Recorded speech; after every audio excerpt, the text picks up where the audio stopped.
Hello, bachcho. Let's see the question. So the question is saying, what do you understand by physical equilibrium? Discuss the equilibrium with the help of suitable example. Solid liquid equilibrium. Basically हमें यहाँ पे physical equilibrium के बारे में बताना है. Then we have to give the example for the solid liquid equilibrium. So what could be the key concept over here?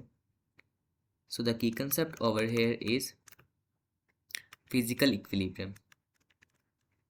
Physical equilibrium. When we are talking about the physical equilibrium, it deals with the physical processes.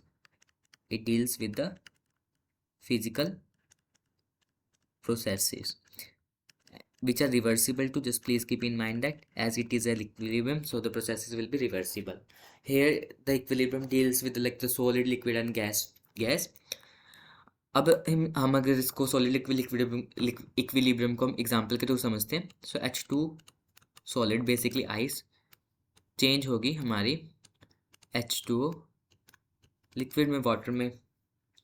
सो यहाँ पे देखो, जब H2O solid convert होगा H2O liquid में, तो there will be melting. Solid melt करके क्या बना लेगा, लिक्विड. और जब H2O हमारा लिक्विड कन्वर्ट होगा H2S सॉलिड में, सो इट इज़ फ्रीजिंग. तो इक्विलिब्रियम में क्या होता है, the rate of the forward reaction is equal to the rate of backward reaction. तो यहाँ पे भी क्या होगा, rate of melting is equal to the rate of freezing.